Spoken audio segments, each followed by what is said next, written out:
সবাইকে। এখন টাইম হচ্ছে 10টা বাজতে যায়। আর বড় মেয়ের আজকে স্কুল নেই, ছুটি আছে মানে যায়নি, শরীরটা খারাপ, তার জন্য ঠিকঠাক ক্লাস হবেও না, শরীর খারাপ, প্রচণ্ড ঠান্ডা লেগেছে বড় মেয়ের, হাত পা কামড়ানো, আমারও তাই। এই হাতটা নাড়তে পারছি না, কিন্তু সব কাজ করিয়ে করছি। ভিডিওটা করা একটু প্রবলেম, যেহেতু হাত পা এরকম করে ধরতে হচ্ছে ফোনটা, তো তার জন্য। ঠিক আছে, ও চলো এখন ওখানে কড়া বসিয়েছি, একটু আলুটা আমি দিয়ে আলু কেটেছি, আলুটা ভাজা করে ভাত ভাজা করব। ভাত আছে কালকে কারে, সেটাই ভাজা করব। বড় মেজমে খেতেও ভালোবাসে, টিফিন আজ কেটেই হবে। আর দাদাভাই আজকে অনেক তাড়াতাড়ি বেরিয়ে গেছে, 8:30টার পর, কিছু খাইও নি জানো। বললাম ছাতু করে দিই, বললো খাবো না, খেতে ইচ্ছে হচ্ছে। চলো। আর সোনামণি খাওয়া দাওয়া হয়ে গেছে, সব কমপ্লিট, ধ্যান ধ্যান করছে, খেতেই পারছে। প্রচণ্ড জ্বালায়, প্রচণ্ড। বড় হয়েও আমার একটু শান্তি দিচ্ছে না, জানো তো, একই রয়ে গেছে। তো চলো ভাতটা ভাজা করে নিই, পরে আসছি। দাদাভাই মাছ দিয়ে আসছে, পরে দেখাচ্ছি তোমাদের। আগে খেয়ে নিই, হ্যাঁ, খাওয়া দাওয়া করে নিই। সকালে কিছু খাইনি, পরে আসছি। আর কি কান্না কাটছে দেখো, এত জ্বালা, এত। আমি মানে মা ছাড়া আর কিচ্ছু চেনে না, মা। চলো। তো দেখো ভাত ভাজাটা আমার হয়ে গেছে। মেজো মেয়ে আর আমি খাবো, বড় মেয়ে খায় না, ভাত ভাজা ভালোবাসে না, তার জন্য ওর ম্যাগি বসাবো।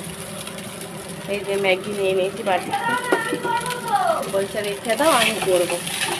চলো বসিয়ে দিও, তারপরে যা খুশি তাই করুক। হয়ে গেছে, এটা নামাবো, যাও তো আবার বন্ধ করবো গ্যাসটা, বসিয়ে দিই। চলো খেয়ে নিয়ে তাহলে আসছি, দেখিয়ে দিলাম একবার। চলে এসেছে, এবার মাছ ভাজাটা বসিয়ে দিই। এই যে এই মাছটা মেয়েদের জন্য এনেছে, আর এই মাছটা ইলিশ মাছ আমাদের জন্য। চলো।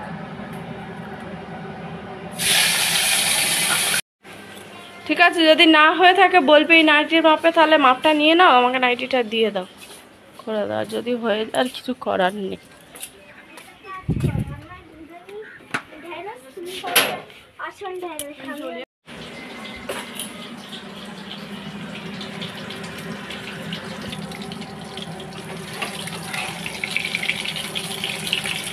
ব্যথা না, আমি হাত নাড়তেই পারছি না। ও মাছটা উল্টে দিয়ে এসে একটু বসলাম, এই মাছটা ভাজা হয়ে গেছে যেহেতু, ওই জন্য। তো আর মেজমে বেরিয়ে গেলে স্কুলে, আর মেজমেকে গিয়ে দিয়ে আসলাম না আমি, আমার বড় মেয়ে দিয়ে আসতে গেছে, তার জন্য। চলো। তো দেখো বন্ধুরা, এই যে মাছটা ভাজা কমপ্লিট করে বিছানাটা গুছিয়ে চলে এসেছি। এবারে এসে এই যে বসে গেছি, লাউ কেটে দিচ্ছি। একটু মাছের বাতা দিয়ে হচ্ছে লাউটা ভর্ত করবো, আর মাছটা করবো। আর মেয়েদের মাছটা কাটাপোনা মাছ ঝিঙে দিয়ে আলু দিয়ে ঝোল করবো এই মাছটা। আর আমার একটা বেগুন দিয়ে করবো কালো জিরে। চলো কাটাকুটি করে নিই, পরে আসছি। বন্ধুরা, এই যে ঝিঙে আলু সব কেটে নিয়েছি, মেয়েদের মাছের ঝোলটা বসিয়ে দিয়ে দিই। কড়াই 5 ফোড়ন দিয়ে দিয়েছি, ওটাকে ঝোলাঝাপ করে নিই।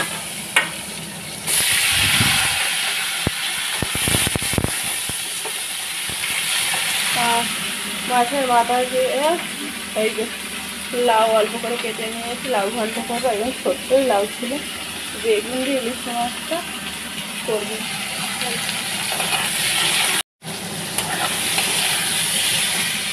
দেখো জিরের গুঁড়ো, হলুদ গুঁড়ো, লঙ্কার গুঁড়ো নিয়ে নিয়েছি, একদম অল্প অল্প দিয়ে হালকা করে পাতলা ঝোল করবো। বেশি তেল মশলা দিলাম না, দেখো সামান্য লঙ্কার গুঁড়ো দিচ্ছি, পাতলা করে ঝোল বানিয়ে। আমারও শরীরটা একদম ভালো লাগে না, গা হাত ছিঁড়ে পড়ছে, হাতটা তো নাড়তে পারছে। আজকে রান্না টান্না বাজে হয়ে যায়।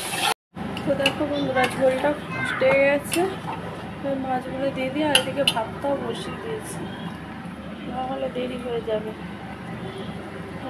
মাছগুলো দিয়ে দিচ্ছি,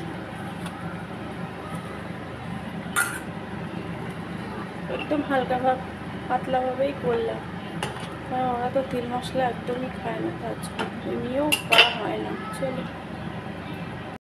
তো দেখো এই যে মাছের ঝোলটা হয়ে গেছে, আলু টালু সবই সেদ্ধ হয়ে গেছে, বুঝেছো। চলো, ধনে পাতাটা দেওয়ার পালা, ধনে পাতাটা দিয়ে নিলেই হয়ে যায়। এই তরকারিটা নামিয়ে তারপরে লাউ ঘন্টটা করবো। আর আমাদের ইলিশ মাছটা যেটা বেগুন দিয়ে করলে হয়ে যাবে। চলো, আজকে ভালো রোদ বেরিয়েছে, এখন বলতে বৃষ্টি হয়নি। এপাশে মেলা ওপাশে মেলা, অনেক কাঁচা হয়েছে, ভালো লাগছে না। খুন্তিটা নাড়তে খুব কষ্ট হচ্ছে। রাঁধুনি যদি খুন্তি না নাড়তে পারে তাহলে কী করে রান্না ভালো হবে বলো তো? জানি না আজকে রান্না ভালো হবে কিনা। চলো, ওদিকে লাউ ঘন্ট বসিয়ে দিয়েছি আর ভাতটা হয়ে এসছে, চলো দেখাই।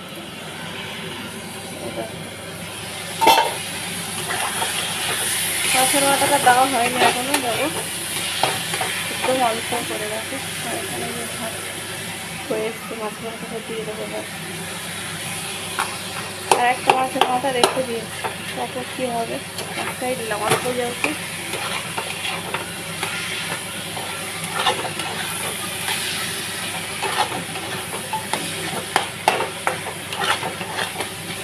ঠিকঠাক নাড়তে পারছি না বন্ধুরা, খুঁটিটা বুঝতে পারছি। চলো এইভাবেই করতে হবে বন্ধুরা। ইলিশ মাছের মাথা দিয়ে লাউ ঘন্ট হয়ে গেছে, এবার ইলিশ মাছটা করার পালা। বেগুনগুলো ভেজে নেব। চলো, আলু দেবো না, শুধু বেগুন দিয়ে কালো জিরা দিয়ে করবো। এটা হলেই হয়ে যায়। ভাতটাও আমার হয়ে গেছে, দেখো পরে দেখার সেটা করে নিয়ে একবারের মধ্যে সঙ্গে শেয়ার করছি কী কী রান্না হয়েছে। সবই দেখেছি কী রান্না হয়েছে, তারপর দেখিয়ে দেবো। ঠিক আছে, চলো বেগুনগুলো ভেজে নিয়ে এই তরকারিটা করে নিই, তারপরে এই যে 2জন মানুষ খাবো, তাই 2জনে দুটো দুটো করে আমি এটা তো আগেই হয়ে গেছে। এই যে সোনাইকে স্নান করে দিয়েছি, সর্দি করাচ্ছে, খুব খুব ঠান্ডা আছে, গাটা গরম হচ্ছে। ওই যে গরমে বসে আছে, চান টান ওর সকালেই হয়ে গেছে। তো চলো, স্টিকারগুলো সরা। তো চলো, এই যে মাছ হয়ে গেছে, রান্না হয় কমপ্লিট। একদম হালকা পাতলা রান্না হয়েছে, সত্যি কথা বলতে বন্ধুরা আজকে। চলো দেখিয়ে দিই একবার। এখানে ইলিশ মাছ বেগুন দিয়ে ইলিশ ভাতটা উঠলো দেখো। আর এখানে এই যে মাছের মাথা দিয়ে করেছি, ইলিশ মাছের মাথা দিয়ে লাউ ঘন্ট, 2 জায়গায় তোলা আছে। এই দেখো, আর একটু মাছের তেল বেরিয়েছে, রেখে দিয়েছি খাবো বলে। আর এই মেয়েদের মাছের চল ঝিঙে দিয়ে আলু দিয়ে। চলো, আর ভাত হয়ে গেছে কমপ্লিট, পরে আসছি। বন্ধুরা রান্নাবান্না তো হয়ে গেছে, এই ওভেন টোভেনগুলো মুছে নিয়ে তারপর মামাকে খাওয়াবো। আর বাসনও বেজে নিয়েছি, বাসন আছে সেরকম বের করিনি, কড়াটা খুলতেটা টুকটাক যা বাসন বেজেছিল সব মেজে নিয়েছি। সকালেই যাবে আমার বেশি বেরিয়ে গেছে। চলো এই ওভেন টোভেনগুলো মুছে নিয়ে তারপর মামাকে খাওয়াবো। এবার ঝাড়ু করে দেওয়ার আছে, হাতে প্রচণ্ড দেখো ব্যথা উঠছে।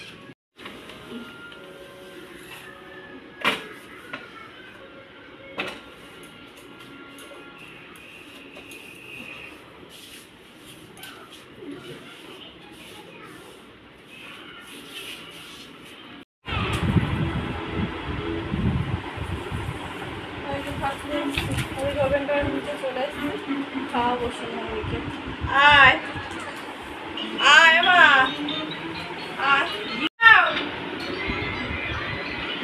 বিছানা ভাগ করবে, নেমে এসো তো। কি করেছে, নেমে এসো, বিছানা ভাগ করবে, নেমে এসো, না জানলায় চলো আমা।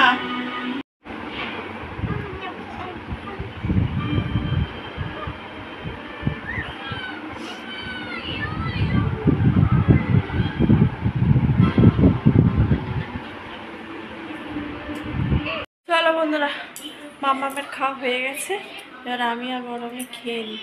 আর ওভেন টোভেন তো মোচা আগেই হয়ে গেছে, টেবিলটাও পরিষ্কার হয়ে গেছে, শুধু খাওয়ার পর ঝাড়ুটা দেবো, দিয়ে তারপর জামা কাপড় টামা তুলবো, গা দেবো। চলো পরে খাওয়া দাওয়া করে ঝাঁট ফাট দিয়ে গা ধুয়ে চলে এলাম।